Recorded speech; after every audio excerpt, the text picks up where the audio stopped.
mais este dia, agradecer por esta semana, que nos liga ao momento da semana passada, a este momento aguardado, em que vamos juntos construir uma reflexão sobre o deserto.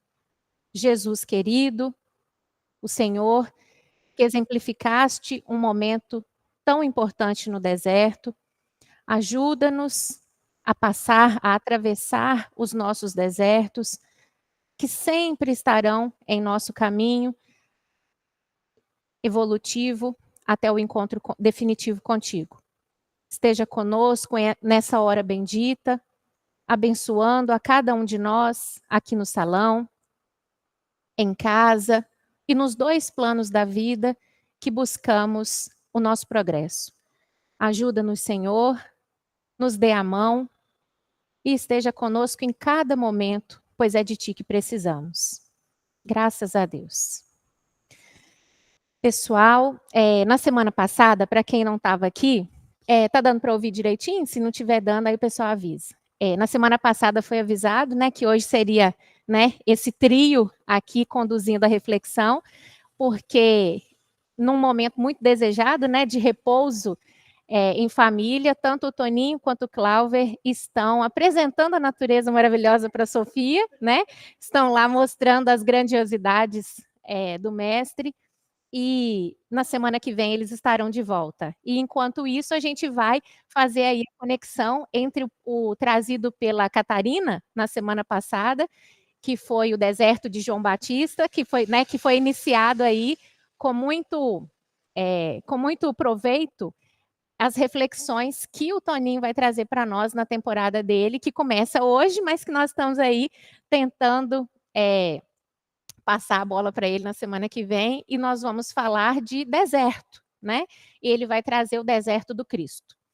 Então, que as nossas, né, que a nossa boa intenção de refletir sobre esse tema, né, encontre ressonância, que cada um de nós possa levar para a vida diária o que for mais, né, útil a cada coração. Nós sabemos que as necessidades são diferentes, mas o objetivo é o mesmo, a evolução.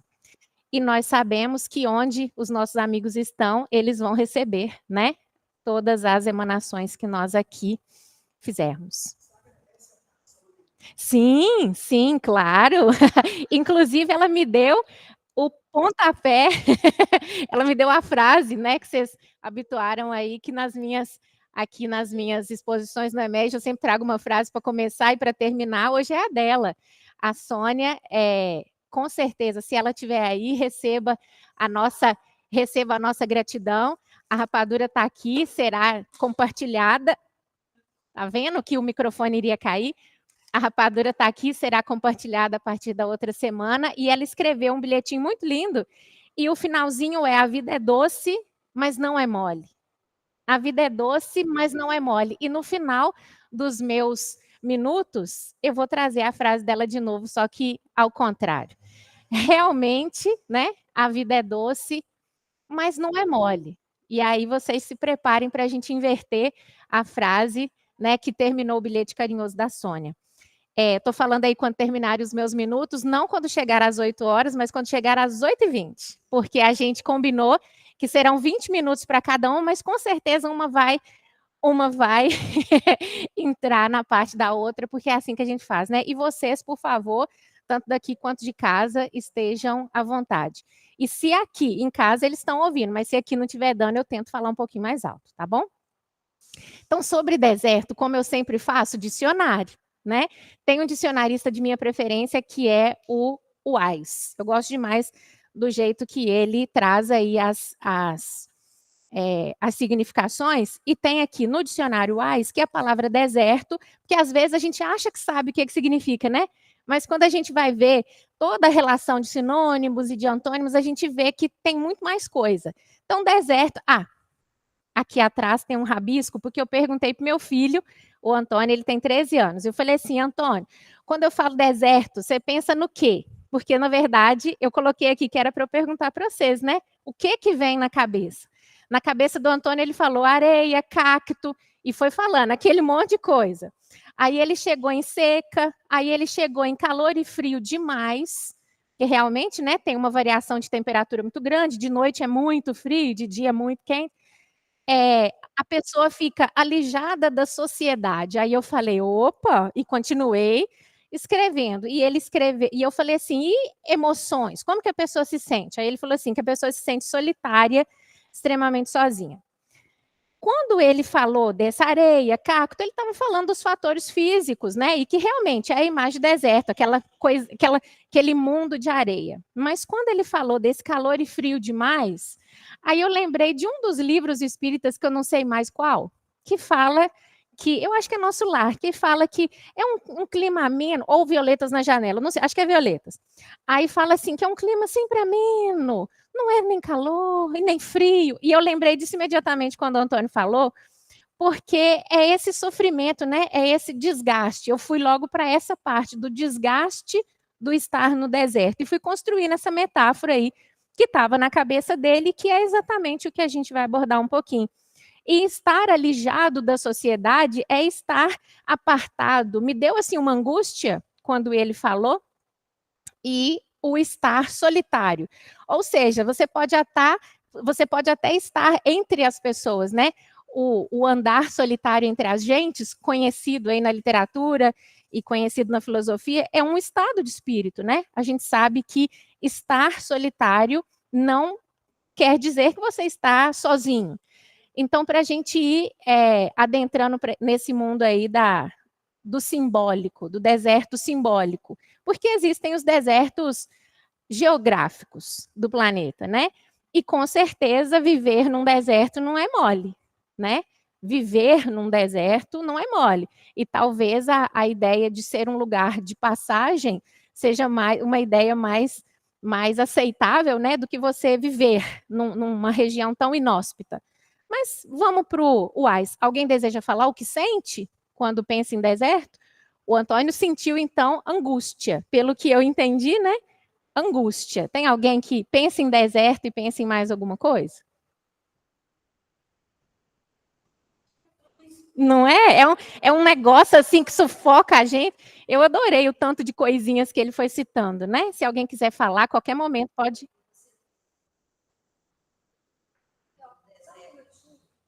O pessoal de casa ouvir.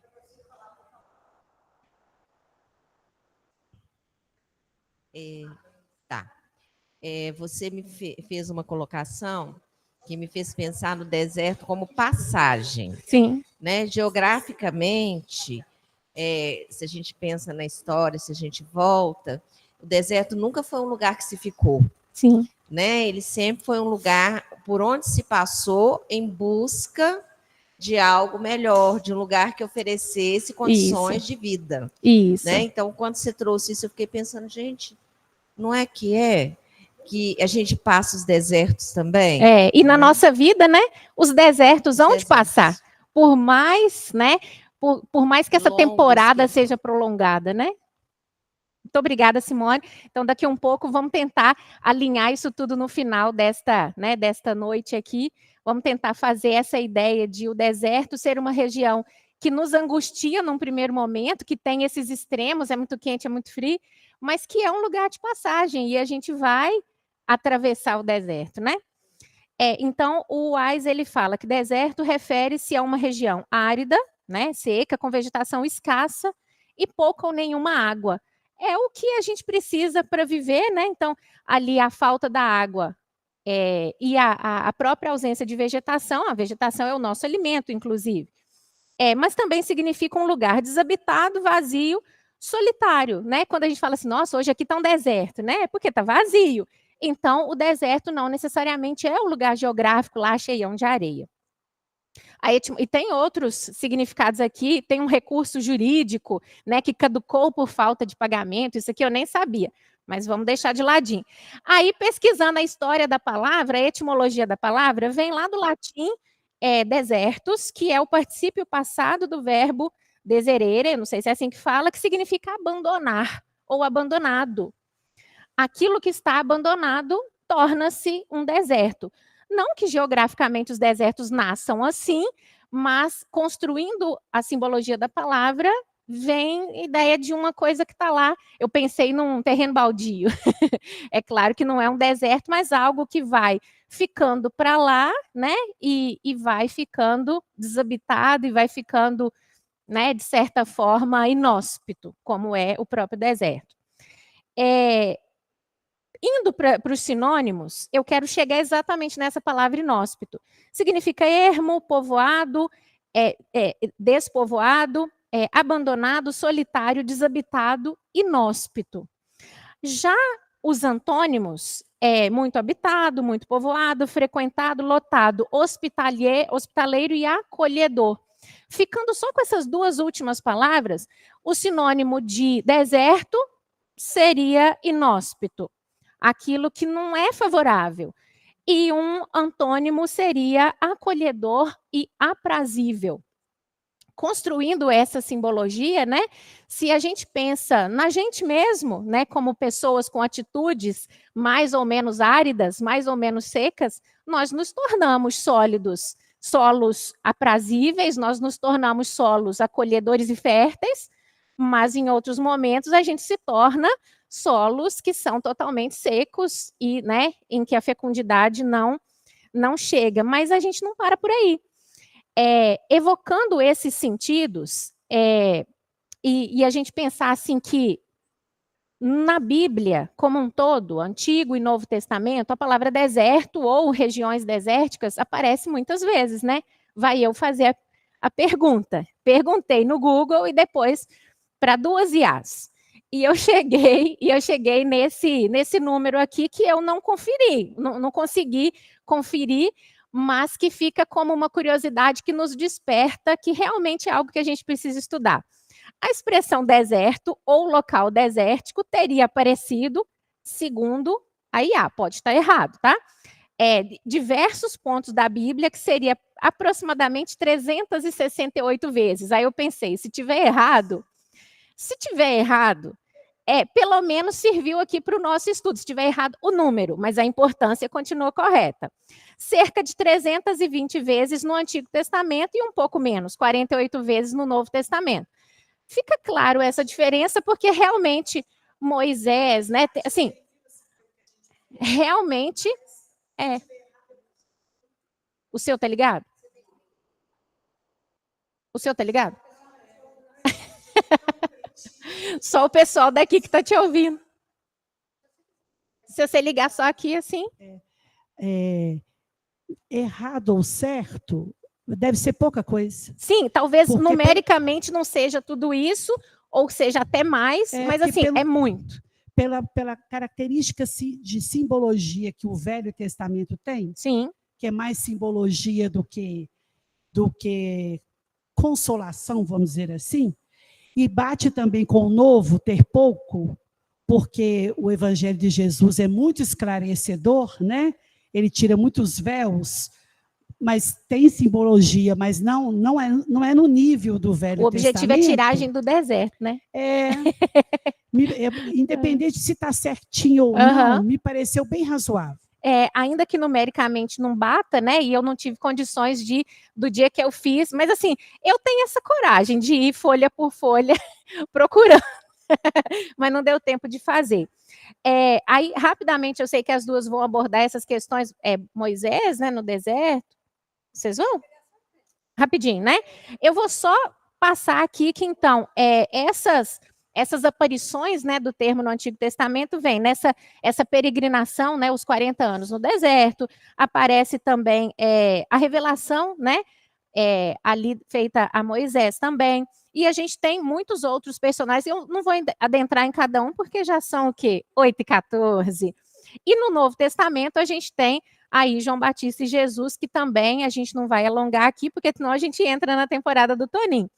Mas a gente tem aqui que são muitas as referências a esse termo e que a gente deveria fazer um esforço de construir essa metáfora. O que está sendo dito? Porque é um livro, principalmente assim, o Antigo Testamento, é um livro literário, vamos dizer assim, né? É uma literatura e que se a gente lê ao pé da letra, não dá muito certo, né?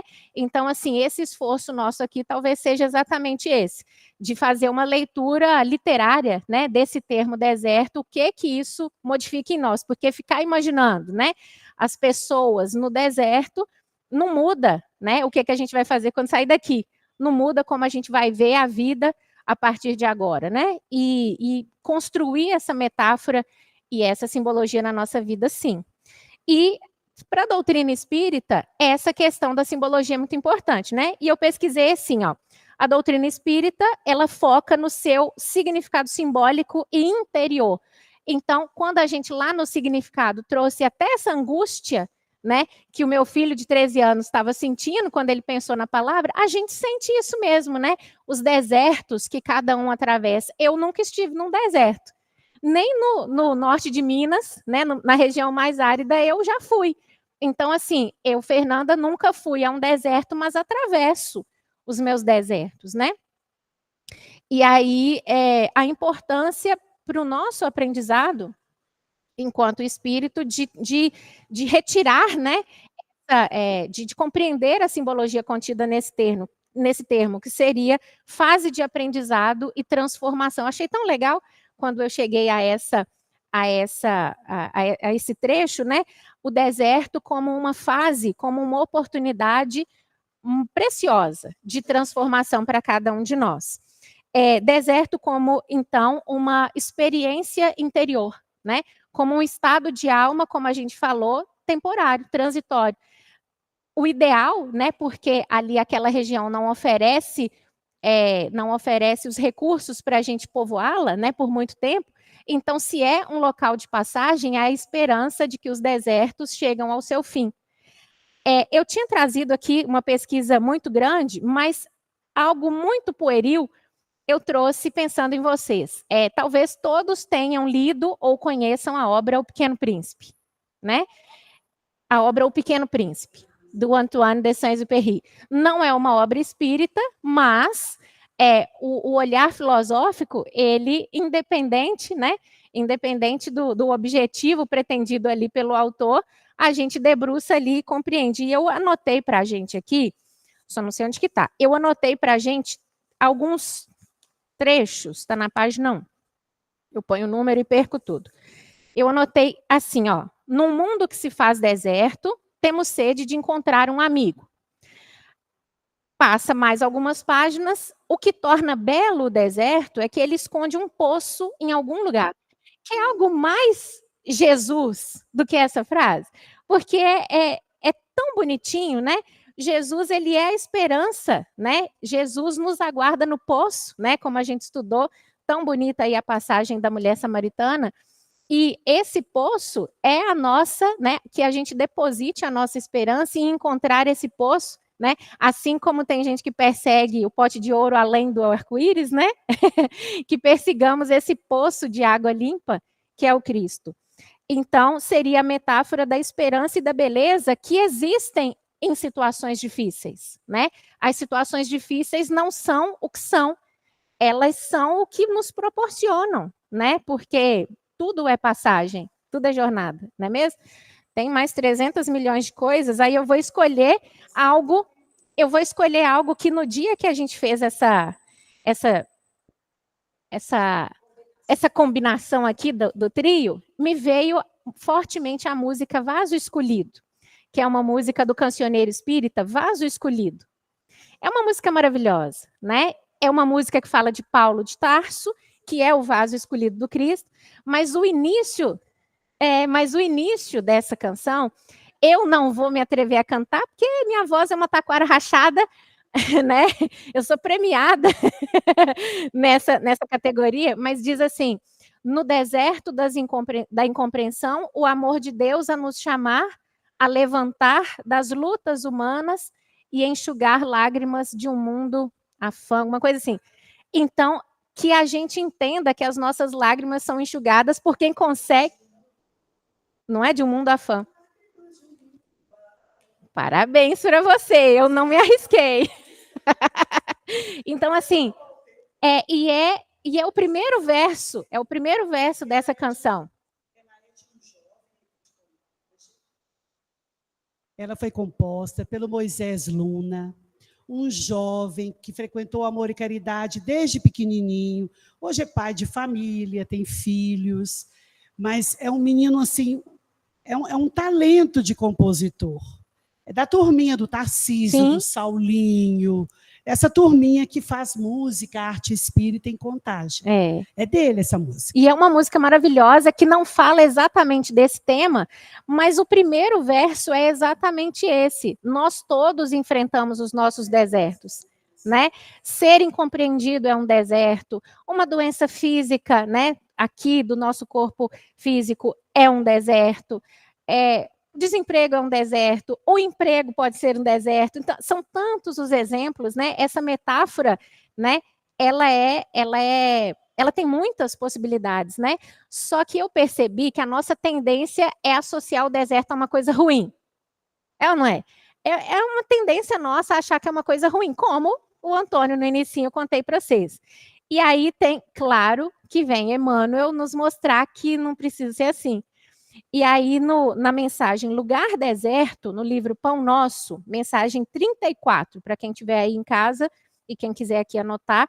Então, capítulo 34 do Pão Nosso, Emmanuel, eu não vou ler aqui tudo, eu destaquei três pontos do texto. É um texto pequenininho, fica de para casa aí para nós. Diz assim, ó, no precioso símbolo, temos o santuário íntimo do coração, sequioso de luz divina. Sequioso é aquele que tem sede. No deserto, eu imagino que seja a sede o mal maior, né? Dentre todos os outros que a gente citou, né? Então, que precioso símbolo é esse? Lá no inicinho, Emmanuel escolhe o seguinte trecho do Evangelho de Marcos. E ele lhes disse, vinde vós aqui à parte, a um lugar deserto, e repousai um pouco. Olha só pelo versículo escolhido, né, esse versículo de Marcos, capítulo 6, versículo 31. O deserto seria para repousar, não seria para sofrer, né? Por isso que eu falei que a gente ia pensar aqui na rapadura de um outro jeito.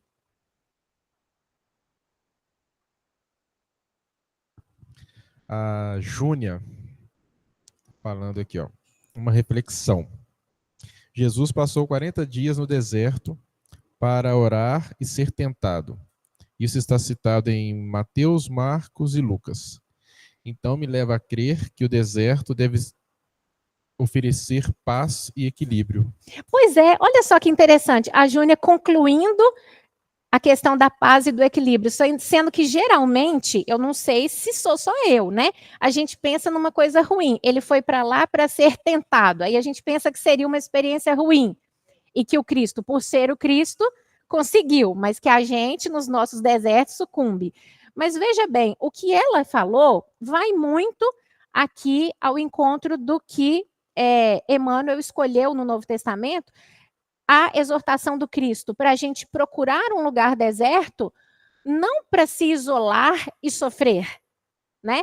É um lugar deserto para a gente ter repouso, um lugar deserto para a gente encontrar a paz. Simbolicamente, a gente poderia fazer um montão de reflexões, né? Do que seria esse lugar deserto? Seria, então, o íntimo do nosso coração? Seria um lugar vazio em que, ou um lugar, né? A gente não estava nos sinônimos, um lugar com menos gente, um lugar despovoado, né? Então, se minha casa está muito barulhenta numa festa, eu posso ir para um quarto, não é? Então, assim, mas não necessariamente isso. Esse lugar deserto pode ser mesmo, né, esse imo do nosso coração, esse fundo de nós mesmos, esse âmago, onde está o que a gente precisa, as nossas forças estão lá, né?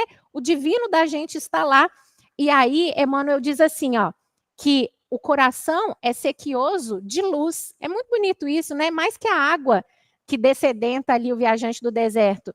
E ele diz assim, ó, no finalzinho, no templo secreto da alma, o Cristo espera por nós, a fim de revigorar-nos as forças exaustas da travessia do deserto de cada um, né? Todos os dias a gente pode ir a esse lugar procurar Jesus, né? Revigorar as nossas forças para o dia seguinte. Não precisa ser no fim de uma prova muito difícil, não. E ele fala, os homens iniciaram a procura do lugar deserto, recolhendo-se aos mosteiros. Vou pular mais um tiquinho. o ensinamento do Salvador não se fixa no mundo externo. Prepara-te para servir ao reino divino na cidade ou no campo, em qualquer estação, e não procures descanso impensadamente, convicto de que muitas vezes a imobilidade do corpo é a tortura da alma. Antes de tudo, busca descobrir em ti mesmo o lugar à parte onde repousarás em companhia do Mestre. E como a Sônia disse que a vida é doce, mas não é mole, a vida não é mole, mas ela é doce. Vou passar aqui para a minha próxima companheira. Vou chegar para cá, para cá.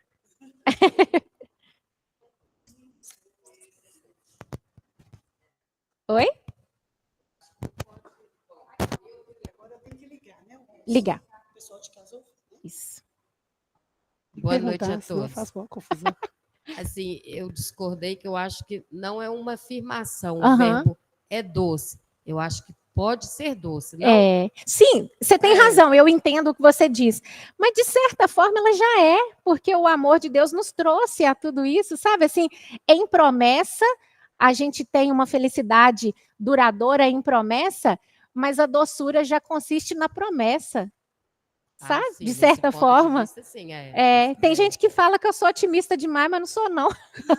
Mas é que eu acho mesmo, assim, que isso daqui já é um presente. Isso daqui já é doce suficiente, né?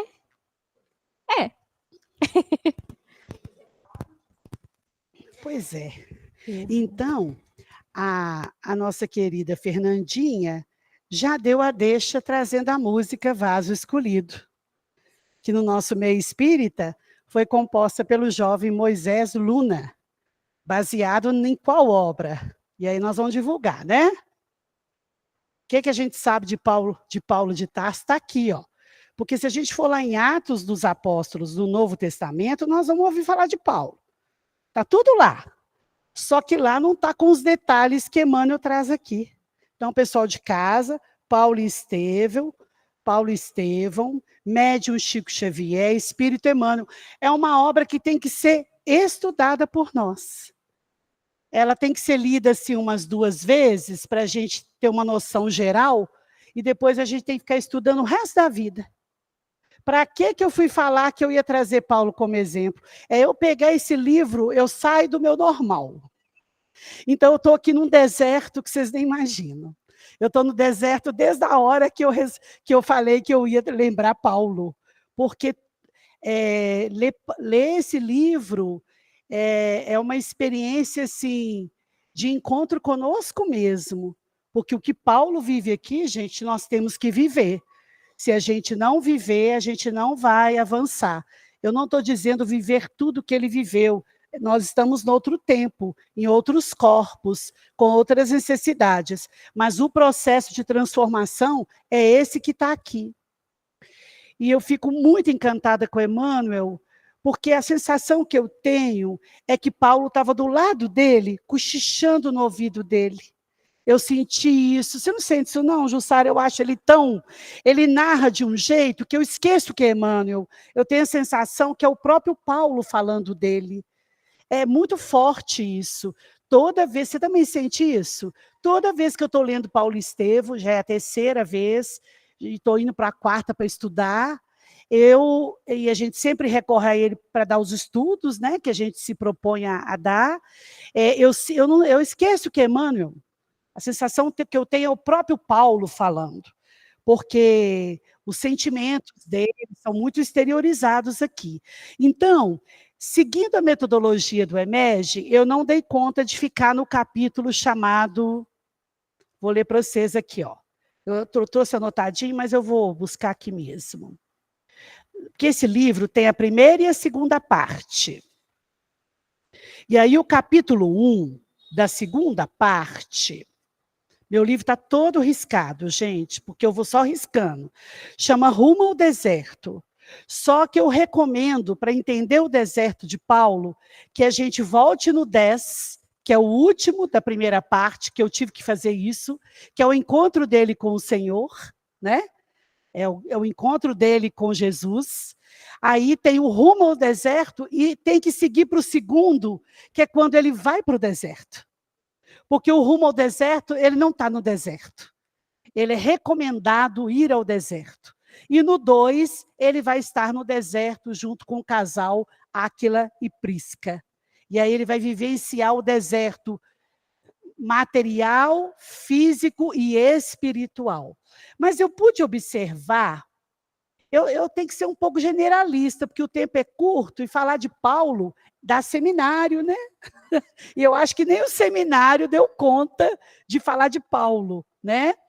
Porque é muita coisa. Mas no capítulo 10, da primeira parte, no caminho de Damasco, Saulo, ainda Saulo de Tarso, ele foi visitar o casal que conviveu com Abigail, porque Abigail ficou sem o pai, sem a mãe, sem o irmão, que era Estevão, e ela foi acolhida por um casal mais velho, muito carinhoso, né? A Ruth e o Zacarias. Então, ela terminou os dias de vida dela com esse casal. E nós sabemos que Saulo não suportou aquele momento em que ele implica a pena de apedrejamento a Estevão, e na hora da desencarnação de Estevão, ele descobre que era irmão da noiva dele. Então, ele não dá conta, ele encerra o noivado ali, ele encerra a convivência com ela. Estevão, naquela atitude amorosíssima, o perdoa, o desculpa, ainda pede a Jesus por ele. Ele fica extremamente perturbado com isso. Então, aqui nesse capítulo 10, a Abigail já tinha falecido, porque ela adoeceu, ela foi acometida, né? Porque ela ficou muito triste, né? Ela ficou muito triste por não poder desfrutar da companhia de Saulo. Ela o compreendeu, mas ela sofreu demais a distância dele. Então, ela foi adoecendo até desencarnar.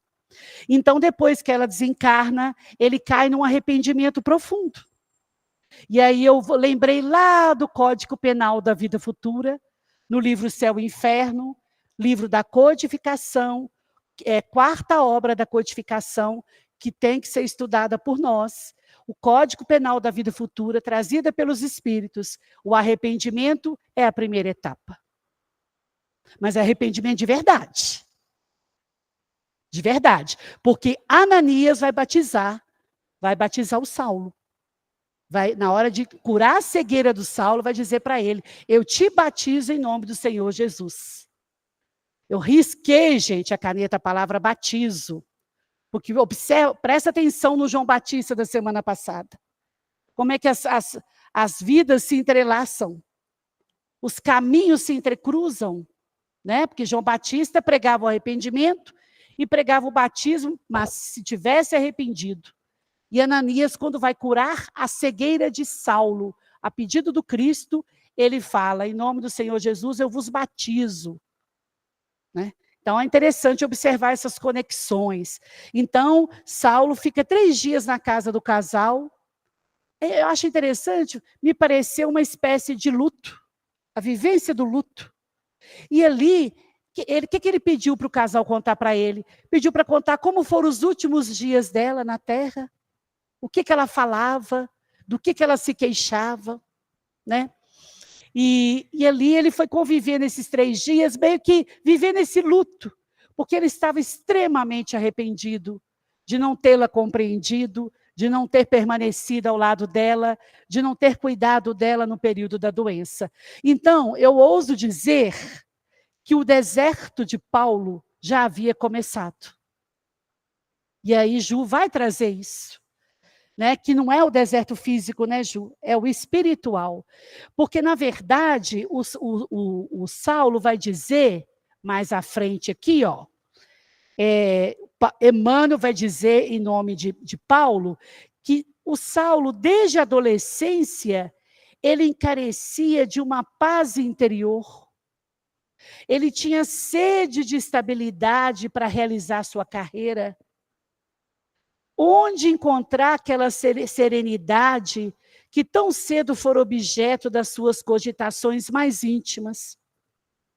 Então, Saulo já vivia um deserto interior, porque tudo que ele tinha, ele era um jovem atleta, doutor da lei, ele tinha já os títulos, né? os títulos mais nobres do Império Romano, mas nada disso satisfazia uma busca que ele tinha interior profunda. Né? Ele buscava uma paz, e aí eu me recordei de Madalena, que quando a gente estuda a história de Madalena, ela também queixa de uma paz e de um amor que ela nunca encontrou na terra. E Emmanuel vai falar que os dois são excelentes exemplos para nós de transformação interior.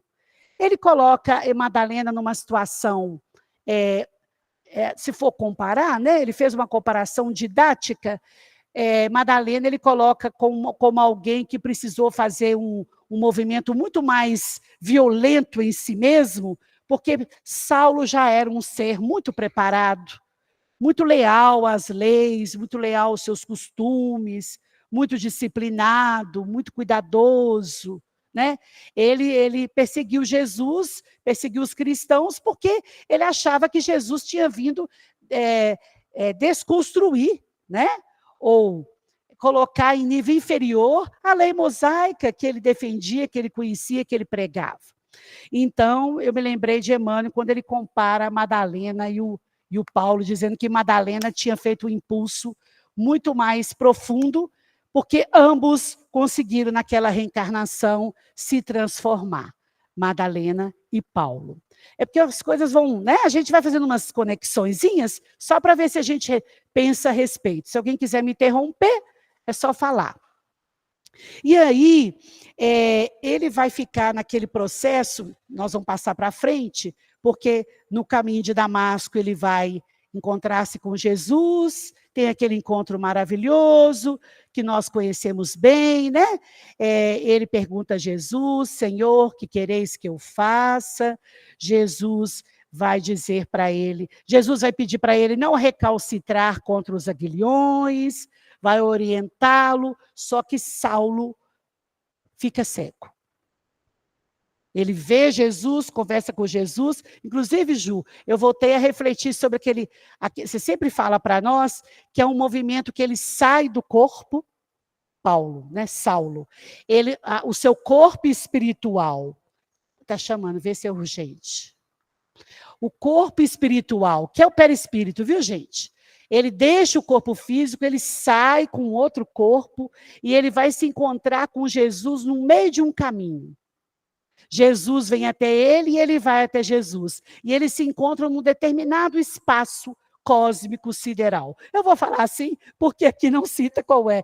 Obrigada, vibracional. Porque aqui não fala exatamente o que é. Obrigada. Então, é um espaço cósmico vibracional. Ele sai com o corpo espiritual, porque ali ia ficar difícil. Mas é narrado aqui que os 3 companheiros que estavam com ele viram um clarão muito intenso, mas esse clarão some, né? E as vivências que Saulo tem com Jesus, e o corpo físico reverbera, vamos dizer assim, expressa, eles escutam Paulo falando algumas coisas, chorando, não entendem nada. Mas ele e Jesus dialogam nesse espaço cósmico vibracional, e Jesus conversa com ele, e aí Saulo quer saber o que fazer, Jesus faz, levanta-te, Saulo, né? Entra na cidade. Qual cidade? Damasco, que ele estava chegando em Damasco. E lá eu te direi o que fazer. E aí ele passa 3 dias, gente, de cegueira absoluta. Pensa num deserto desse, né? Você ainda está cego. Né? Você já está vivendo uma evolução de emoções, porque antes de conhecer Jesus, ele já estava sentido com a morte de Abigail. Ele não tirava Estevão da cabeça, porque Estevão tocou profundamente Saulo. Inclusive, na minha análise pessoal, o deserto de Saulo começa quando ele escuta Estevão. Porque Estevão mexe muito com ele. Há referências nas obras espíritas que dizem assim, que Paulo foi o que foi também por causa de Estevão. Pelos seus esforços, pode falar. No prefácio do livro, o Emmanuel fala assim, né? Não haveria Paulo de Tarso. Obrigada. Então é do prefácio sem Estevão. que eu lembrei. A palavra sem Estevão não haveria Paulo de Tarso. Pronto. É no próprio prefácio. A gente fica lendo, né? Depois não sabe onde que está.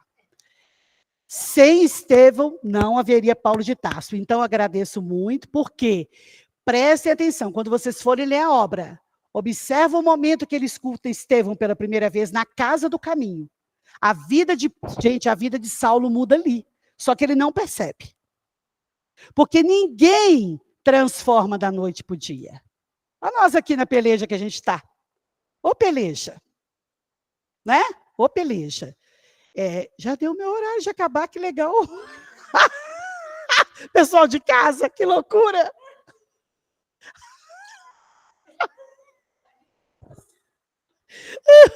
Então...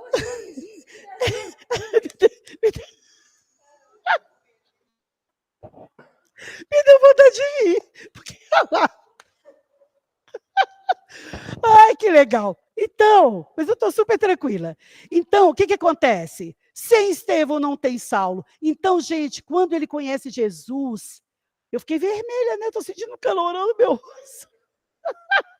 Ei, pessoal de casa, o trem aqui não é mole não, viu? Isso aqui não é mole não. É doce, é bom. Paulo de Tarso, não é Saulo.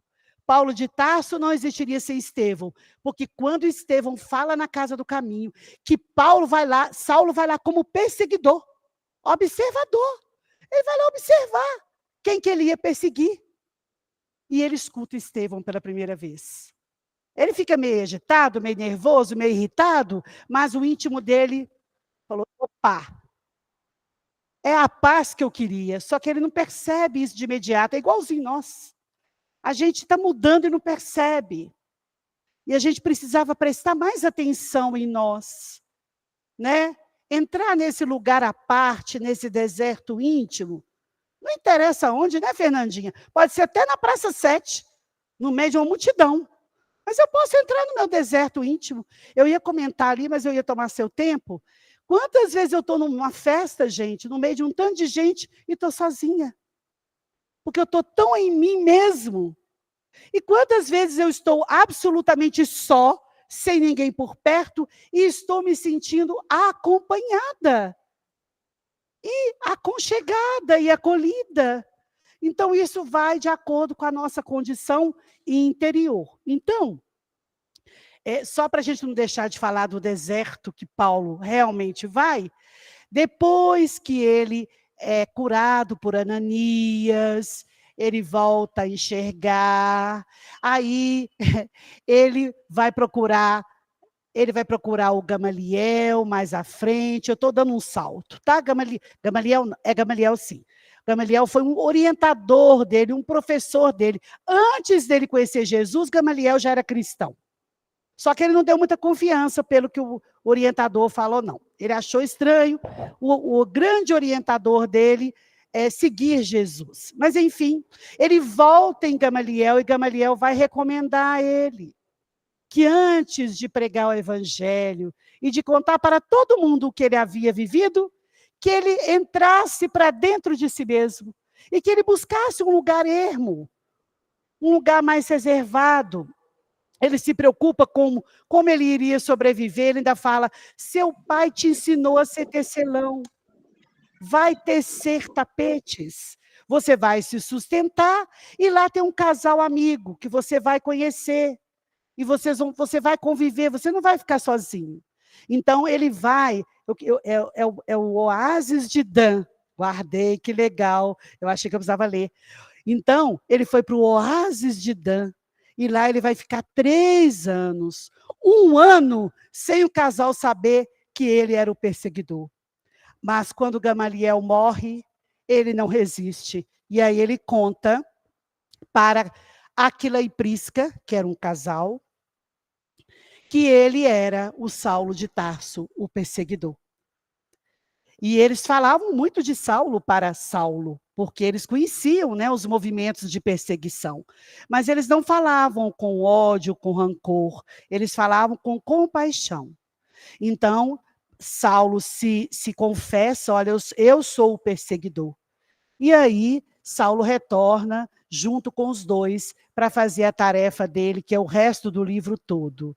E aí eu vou passar para a Jussara, mas só lembrar por que a gente lembrou do deserto de Paulo, que o Paulo precisou.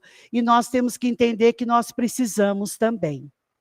Tá? E às vezes vamos precisar até de um deserto físico também, para procurar uma quietude. Porque o Kardec, para organizar o Evangelho segundo o Espiritismo, que você está com ele aí na mão, ele precisou de ir para uma ilha francesa afastada de Paris. E lá que o Evangelho segundo o Espiritismo foi organizado, porque ele iria organizar páginas que falavam do Cristo. Então não podia ser no burburinho, no tumulto de uma cidade iluminada como Paris, né? Então são coisas que a gente vai lembrando aí e vai fazendo conexões. Obrigada, né, Ju? Cristina. Perdão, Ju, roubei exatamente Ouvindo aí 5 minutos direitinho? seus. Não tem problema, não. Aqui o tempo é nosso. Hoje foi um exercício diferente, gente. Nós estamos aprendendo a ser igual o Emmanuel, caboclo sintético. Tem que falar muito em poucas palavras em pouco tempo. Mas o deserto que eu gostaria de abordar com vocês aqui, né, depois dessas introdução, desenvolvimento, é o deserto do trabalhador. E quando eu falo do trabalhador, do evangelho, vocês ficam pensando assim, é só quem está aí fazendo campanha, quem está fazendo exposição de estudo, quem está trabalhando na mesa mediúnica. Não é não. Qualquer pessoa que está investindo no melhoramento do próprio coração, refletindo nos próprios atos, procurando ser melhor esposa, melhor marido, melhor filho, melhor pai, é um trabalhador do Cristo, sem saber. Ainda não é consciente, mas já é um trabalhador, porque está no esforço da melhora do próprio coração. E nos tempos atuais, considerando aquele deserto que a Fernandinha trouxe lá no início, né? Adorei as reflexões do Antônio, filho da Fernandinha, porque é isso mesmo, o deserto é símbolo de solidão, é símbolo até de esterilidade íntima, aquele momento em que a pessoa pensa assim, meu Deus, eu não estou fazendo nada. E eu acho que isso acontece com todo mundo. Aquele momento que você pensa assim, meu Deus, eu estou aqui, está passando um dia depois do outro, e a pessoa às vezes pensa até em suicídio, porque não está se sentindo produtivo, não está se sentindo como um trabalhador, acha que não está prestando mais para nada. Não é isso não, gente. Momentos de deserto são momentos... E aí eu prometi para as meninas que eu ia trazer os exemplos dos romances de Emmanuel. Em 10 minutos, tá? E eu vou falar dos 3. É muito cara de pau, né? Então, pensa personagens. Só para dizer para vocês, fora o Paulo de Tarso, né, que a Cristina já trouxe para nós. Não, tá ótimo, né? 3 personagens que o Emmanuel classifica, sabe como? Célia, anjo pairando acima das circunstâncias da Terra. Não precisava mais reencarnar no planeta Terra. Vem porque escolhe ajudar as pessoas, servir de exemplo. Uma encarnação exemplar, de testemunho, mas não precisava. Né? Quinto Varro, não precisava mais reencarnar na Terra. Vem porque queria ajudar um filho perdido nas trevas, que era o Tassiano, que ele queria resgatar, pelo menos para começar a se interessar pelos ensinamentos do Cristo. Não precisava reencarnar na Terra mais, acima. É como se a Terra fosse uma escola que eles já não aprendem mais nada aqui, já passaram dessa fase. Alcione, livro Renúncia, já habitando um planeta em Sírius, uma outra constelação, um mundo muito mais evoluído do que a Terra, mas escuta os chamados das pessoas queridas, falidas aqui na Terra, falências sucessivas, e resolve vir para uma encarnação perigosa. O mentor adverte, não vai não, você tem certeza que você quer ir? Quero ir porque eles estão precisando, eu acho que eu posso ajudar nesse momento. Opções de espíritos que não precisavam reencarnar mais na Terra. Todos eles passaram pela desilusão, pela solidão, pelo desânimo devastador. Todos eles. Então, quando a gente enfrenta esse tipo de sentimento, não é para a gente ficar triste, não. É porque nós estamos vivenciando o melhor momento de aprendizado da nossa vida. Sabe o que aconteceu com esses 3 espíritos nesses momentos? Todos 3 receberam presenças espirituais para auxiliar. A Célia recebe o avô Quinéio Lúcio, né? Já desencarnado, que aparece para ela para consolar, para estimular, no momento mais difícil. Por quê? Já tinha cumprido tudo que ela precisava. O Ciro já tinha reencarnado 3 vezes, que era o espírito que ela veio auxiliar mais, fora o resto da turma, né? Era o mais necessitado deles. 3 vezes ele já tinha reencarnado para estar junto com ela em uma encarnação dela de menos de 40 anos. Calculei lá 34, pelas informações do Emmanuel. Pode ser um pouquinho mais, um pouquinho menos a idade, mas depois que ela cumpre todo esse papel, que ela já está vivendo até travestida de homem, num mosteiro, que a Fernandinha lembrou do mosteiro, ela vem mostrar que o evangelho não é para ficar trancado. Ela é expulsa do mosteiro como homem. Irmão Marinho era o nome dela, né? O padre Irmão Marinho. Sai desse mosteiro, fica numa casinha abandonada, pregando o evangelho toda tarde, começa a efetuar curas. Do nada, uma mãe desesperada chega perto dela, pede para ela fazer uma prece para a criança, para o filhinho que estava doente. Ela faz uma prece e a criança cura. Foi o primeiro caso. Aí virou romaria, na cabaninha onde ela morava, próximo ao mosteiro, porque foi expulsa de lá. Curava uma infinidade de enfermidades. A vida, tudo que ela podia fazer, ela já tinha feito. Então entra num momento de deserto. Aquele momento em que começa a bater a rotina. A rotina é um deserto, gente, que é preciso ter muito cuidado com ele, porque ao mesmo tempo em que é um espaço de aprendizado, porque você está repetindo as mesmas coisas materiais do cotidiano, mas o espiritual lá no fundo está germinando, porque a gente tem que lembrar da parábola da semente, onde Jesus fala que o reino dos céus germina por si só. Nós não temos que fazer nada, ele germina sozinho. E isso me dá um trabalhão para pensar, já deu temporada aqui, não é mesmo? A parábola da semente. Porque a gente, como que pode, sem o meu esforço, sem a minha participação, isso está germinando dentro de mim? Deserto é um momento espiritual em que essa semente está germinando e que a gente nem percebe como ela está se desenvolvendo. É preciso perseverar, é preciso ter paciência.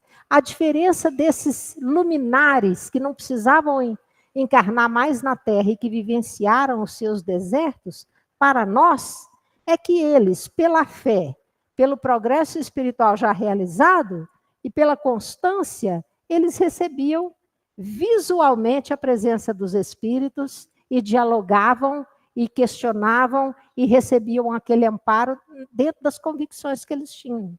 Nós, como ainda somos frágeis nesse ponto, a nossa fé ainda é muito vacilante, a gente não consegue perceber, mas as presenças são constantes. Os nossos mentores, os nossos amigos espirituais, né? Então é preciso o quê? Perseverança. É preciso perseverança. E identificar, porque deserto tem vida. Deserto tem vida, gente. Pisa numa cobra para você ver. Como vocês já viram uma cobra no deserto? Naqueles documentários, que coisa horrorosa. Aquilo me dava pesadelo à noite, aquilo. Porque o bichinho faz assim, ó, eu não sei, ela não tem perna, não tem braço, e ela remexia assim, ela afunda, desaparece na areia ardendo do sol do deserto. Daí a pouco você vê só a cabecinha dela lá assim, ó, e ela está lá. Os lagartinhos, vocês já viram? Troca de pé, 2 patas para cima, 2 para baixo, por causa do calor, mas é vida no deserto. Cristina citou o oásis de Dan, em Palmira, na região da cidade de Palmira, onde o Saulo de Tarso faz o seu primeiro deserto. Mas o deserto dele começa muito antes. Começa lá, quando o Estevão desencarna apedrejado e ele descobre que é o irmão da noiva dele, Abigail. Ali começa o deserto do Saulo. Porque ele, no seu orgulho, termina o noivado com a Abigail, mas ele não suporta. Foram 8 meses, anotação nas beiradas de página, igual a Cristina fez ali, ó. Meu livro também está cheio de anotação. Pois não. Foram 8, enquanto você liga aí, tá ligado? Ah, tá, então pode falar. Boa noite. vou tomar seu tempo, não. Abaixa um pouquinho para eu te ouvir, fala mais alto um pouquinho. Assim? Tá me ouvindo? Tá. Você falou de perseverança nos tempos de deserto, isso. mas eu acredito que, além da perseverança, a gente precisa do conhecimento e também, a partir do momento que a gente passa a vibrar nessa sintonia do Cristo, a Sim. gente consegue perceber essas presenças, esses auxílios, e o deserto ele vem até mesmo na resposta de uma prece que a gente faz, um exemplo só, né? Sim.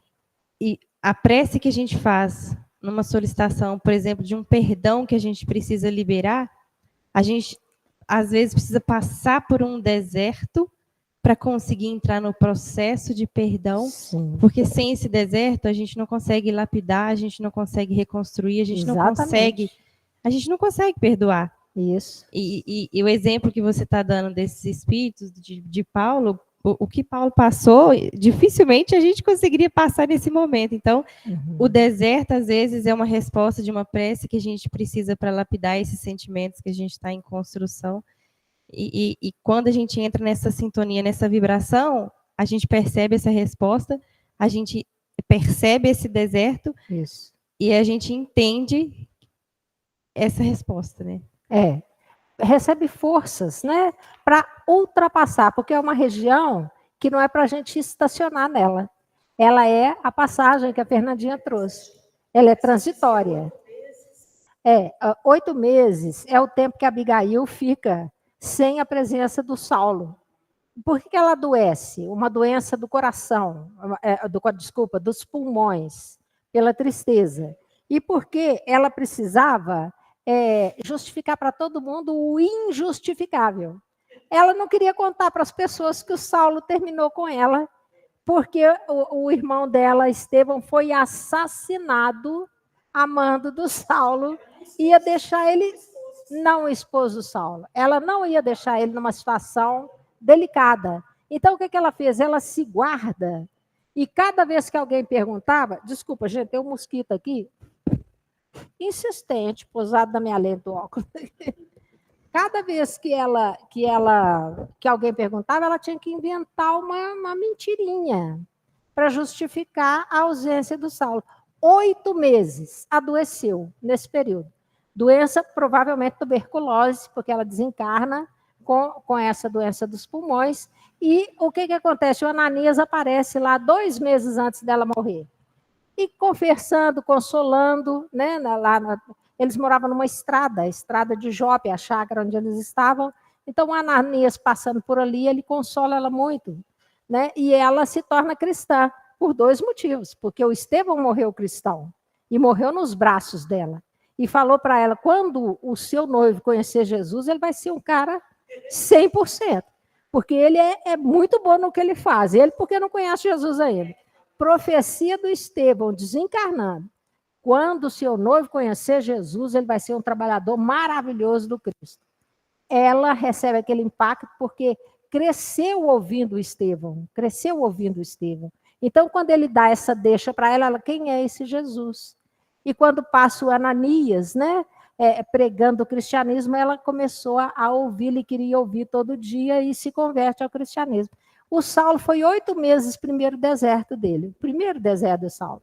8 meses, né, procurando ali compreender o que tinha acontecido. Quando ele decide ir lá pedir desculpa e falar que o casamento estava de pé, ele chega na véspera dela morrer. Ele foi num dia, fala com ela, não, olha, eu estou morrendo, o Estevão já esteve aqui, tá? Vai me levar, né? Não faço não, nós vamos casar, nosso casamento está de pé. Acabou para nós, não vou brigar com você numa hora dessa, mas né, o Estevão veio me buscar, né, Jesus, é gente fina. Então, o primeiro deserto dele, ali, Fernandinho, o microfone, o princípio do deserto é por aí, mas há várias tonalidades de desertos. Tem encarnações que são o deserto inteiro. A pessoa que reencarna com problemas físicos, com problemas de enfermidades, que ela tem que ficar na dependência de outras pessoas durante a encarnação inteira. É uma encarnação de deserto. Tem deserto que dura pouquíssimo tempo, dura poucos dias, poucos meses. E tem desertos que são fases que vão, obrigada, que são fases que vão se alternando, né? Então, pode falar para a gente depois. E o engraçado que você fazendo essas citações é que a gente percebe que Paulo de Tarso, né? Sim. Ele estava, durante todo o tempo antes, né, dele passar por esse deserto, ele acreditava que ele estava certo. Ele estava convicto que ele estava certo no caminho que ele estava seguindo. Até o momento onde que ele ainda permaneceu achando que estava certo, até que viesse a falecer a noiva dele, né? E aí que ele se encontra, ele entende qual que é o chamado dele. Sim. E aí ele ainda assim ainda passa, né, por um deserto até começar a seguir o caminho que ele tem que seguir. Sim. Então, muitas vezes o deserto ele vem para poder mostrar qual que é o nosso chamado. Isso. Porque muitas vezes a gente é cabeça dura, né? A gente não quer entender, as pessoas estão falando igual Estevão falou com ele, e ele não queria entender, não queria aceitar. E ali também, só fazendo uma observação, é que quando Jesus ele é tentado ali no deserto, né? Antes de vir a tentação, ele ficou 40 dias. Aquilo ali já foi no último dia, no finalzinho, né? Onde que fala até que os anjos levaram ele para poder cuidar dele. Então, assim, durante o primeiro até o final, o primeiro ao último dia, não se fala o que passou. Fala só da tentação no último. Então, o que passou ali naquele deserto? Não foi citado, até onde que a gente sabe, né? Para um espírito perfeito, é outro deserto. É um deserto que não nos cabe, né? Porque aí é a vida, é o que enxerga vida no deserto. É o oásis no deserto, o espírito perfeito. Nós temos que entender os nossos desertos. O que eu queria aqui, gente, acabou o nosso tempo, é valorizar as dificuldades que nós estamos passando. Pelo amor de Deus, não desiste, não. Não desiste da vida, não. Não desiste da oportunidade, não. Não é? Porque deserto é aprendizado. E isso você vai repetir. E é chato. Você pensa que não está produzindo nada. Você fica assim, o que eu estou fazendo aqui? Eu não sirvo mais para nada. Né? Eu podia estar fazendo isso, não estou fazendo. Não estou dando conta nem de levantar da cama. E a pessoa, né? Depressão, angústia, solidão, nomes que vão sendo dados à circunstância, à situação do deserto. Olhe com outros olhos. Dê-se a permissão de trilhar esse caminho.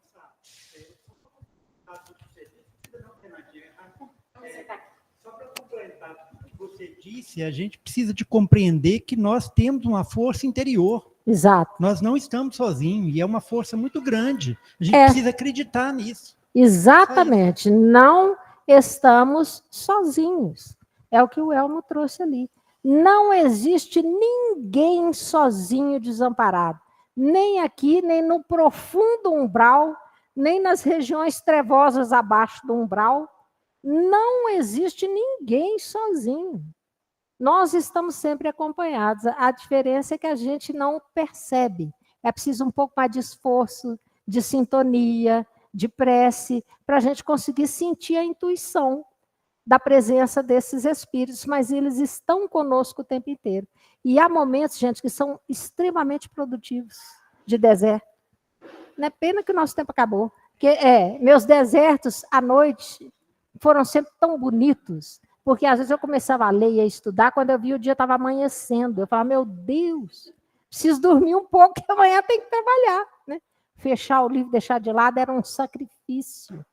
Sair daquele deserto era ruim, era difícil, era terrível. Mas era o momento em que o silêncio estava em volta, a solidão, não é solidão, é solitude, como diz o pessoal, né? É o lado positivo da solidão, de você estar consigo, com as intuições, com as inspirações, com as leituras e o aprendizado. E quando isso não for possível, estar onde a gente está, no trabalho, em família, com as pessoas complicadas que vieram, não é para nos castigar, não. É para nos oferecer a oportunidade de melhorar o nosso próprio coração. Vamos aproveitar, aproveita, não desiste não, aproveita, né? Aqui tem recadinhos finais, ó, da biblioteca, já chegaram as agendas de 2026, quem quiser, tá, gente? Agendas da editora M, com lindas mensagens espíritas. Tem também um kit de obras básicas numa linda sacola. Tá falando, passa lá para dar uma olhadinha biblioteca, excelente opção de presente para o final de ano. E o Departamento de Assistência Social está dizendo que está já aberta a temporada de recepção de brinquedos, né? Brinquedos novos, porque as crianças entendem a diferença, né? Você não vem com o vidro de shampoo vazio só porque o vidro é em formato de ursinho, não, porque não dá. A criança que recebe sabe que aquilo não é brinquedo, né? Então, a gente tem que saber o que está doando, gente. É para doar com amor, com responsabilidade, né? E o que mais que a gente tinha que falar? No mais, é gratidão. Muito obrigada. Tem muito deserto para vir ainda, porque a temporada do Toninho vai ser sobre o deserto, né? Jesus no deserto. Vamos fazer a nossa prece final, então? Lembrando aqui, em primeiro lugar, eu já falei para os meninos, lembrando, pedindo a Nossa Senhora, porque hoje eu peço a Jesus, mas eu peço com uma intercessão poderosa. Porque pedindo com a intercessão de Nossa Senhora, ele não tem nem como recusar, né? Aí a gente já descobriu a fórmula, né? Então, hoje nós recorremos à intercessão, né, maternal de Maria de Nazaré, para pedir pela Semana das Crianças que Jesus abençoe a todas as crianças, constituindo um mundo novo, constituindo uma terra regenerada, que abençoe a todos os professores e professoras e profissionais da educação que são parte integrante dessa missão, né? Que abençoe a todos os pais, mães, avós, tios, cuidadores de todo tipo, para que essas crianças possam crescer bem e crescer para cumprir os seus papéis, que são agora papéis de grande porte na fase atual. E vamos pedir também pelos enfermos, por aqueles que estão vivenciando períodos de deserto, nas camas de hospitais, nas dificuldades dentro dos lares, nas dificuldades materiais, financeiras, emocionais. Mas te pedimos, Senhor, hoje, na pessoa do nosso amigo Willer, que se encontra hospitalizado, que o nosso carinho possa chegar até ele, que as tuas vibrações o amparem e socorram neste momento difícil, que este deserto possa ser para ele de grande aprendizado, que ele seja vitorioso dentro deste processo. Te pedimos também pela cunhada da Sônia, também internada, que a tua misericórdia a abençoe, estendendo as bênçãos para todos os familiares, todos aqueles que chegam aos nossos pensamentos, pessoas necessitadas, que buscam amparo e socorro, Senhor. Que a tua misericórdia os alcance, fortaleça, e que eles possam sair vitoriosos das suas provações. Se conosco, mestre querido, hoje, como sempre, porque muito necessitamos da tua presença entre nós. Que assim seja. Muita paz, passamos bastante, hein? Estamos no aprendizado do tempo. Até a próxima, se Deus quiser.